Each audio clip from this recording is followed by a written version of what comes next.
Okay, so here we have a 1983 Yamaha YZ490k model. So it's actually a really nice bike. Some really nice original features on it. Some bits that you kind of expect. But it's got, like I say, some really original features. I put a picture on Instagram yesterday of the airbox cover. So there's like an insert that goes in the top of the airbox. So you'd use that in like dusty conditions to prevent more dust going through to the air filter. And in all the YZ490s I've done, I've never actually seen one. I knew they existed, but this one has got that airbox cover. I know it sounds like nothing, but I mean, to someone like me, it makes a difference. And it's got this little plastic cover here, which again is a very, very rare item. It's missing the mud flap, but I mean, yeah, there's just some really, really great original features to it, which I don't often see, and makes it really good for a restoration candidate.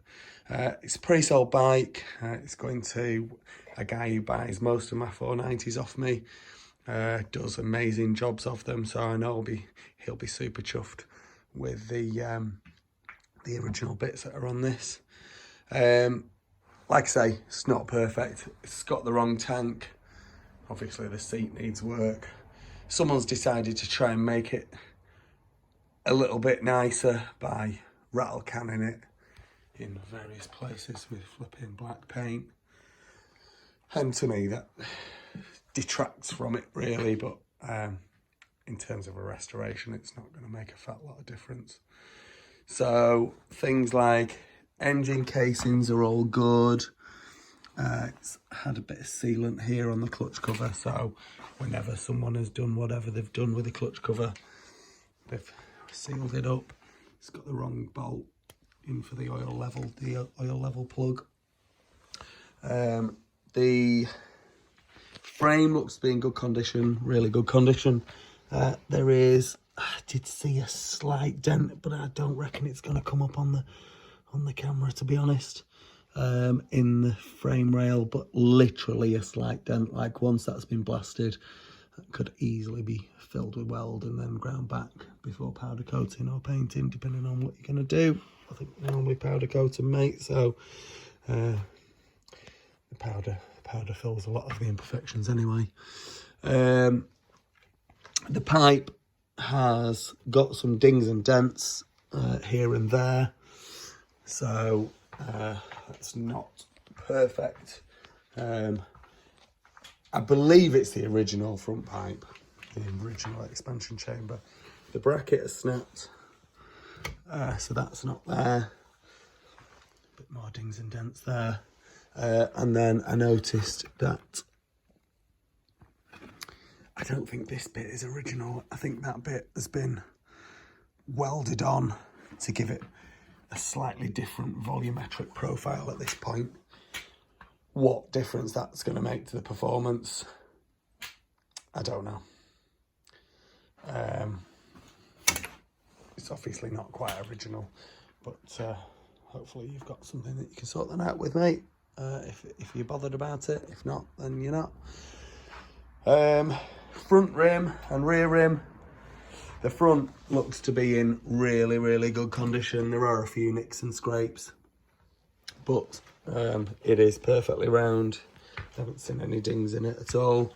And it's a 1983 bike, and the rim's dated October 82, so that's the original rim. Rear rim, again, where did I see it? Again, October 82. Few more dings and scrapes, not dings, few more scrapes on the rear rim. So, I mean, it'd be nice to get them re-anodized, those rims. Rear brake plate's good. Bit of overspray again on the brake arm. A bit of overspray on the torque arm. At the top here, a bit more overspray, but with no pitting in the forks, and I'm sure underneath those gaiters. I haven't taken the gaiters down, I'll be honest. I'm sure underneath those gaiters that the fork chrome will be bang on. Front brake plate there. Nice twin leading shoe as it was at this model. This was the model change. I'm sure 82 just had the single front shoe. Does make quite a big difference in the stopping power. The forks look to be in good nick. The fork lowers look nice.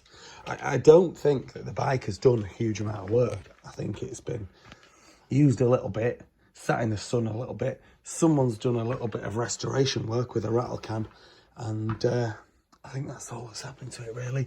I haven't tested the rear shock, but I have seen quite a lot of oil on the shaft, so I'm going to reckon that the rear shock needs a rebuild. Stuff like the consumable parts are going to need replacing, chain sliders, etc. As they always do. These ones always fracture and crack and this, that and the other. So, you know, that is just the way of it, really. It's got an Answer rear silencer, again with overspray on it. They're flipping idiots, aren't they? I don't get it. The clutch perch is missing, so I haven't checked the clutch, but I have checked the gears. So just give me a second, I'll get myself set up.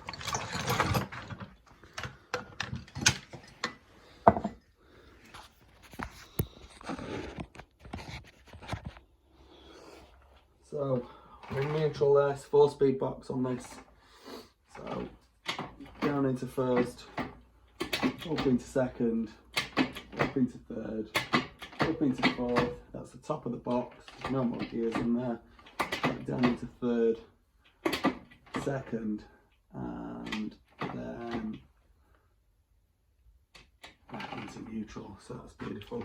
I have had a look in the carb and cleaned it out a little bit, so I'm hoping to get it going because the engine turns over, has compression, and there is a spark, so let's hope she'll fire up for us and we'll get that lovely smell of two-stroke on a Sunday morning.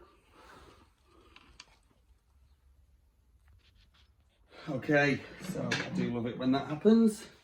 So literally fourth kick went for a bit.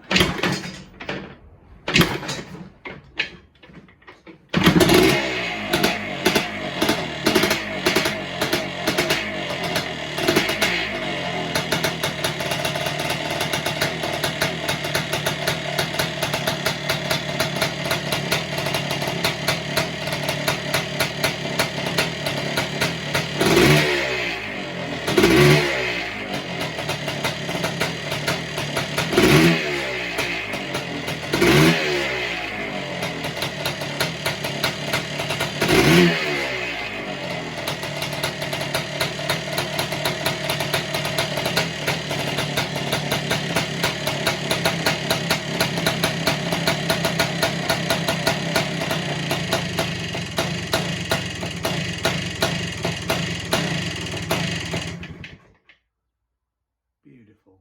She's no kill switch on her, so a couple of different ways of stopping her. Just turn the tick over down and then she'll stall. Yeah, sounds really good. Obviously it's emitting bits of smoke, so from the ceiling of the exhaust really, but yeah, super chuffed with that. Really nice and original 1983 YZ490k. Please like this video and subscribe to my YouTube channel. Just search Phoenix Motos.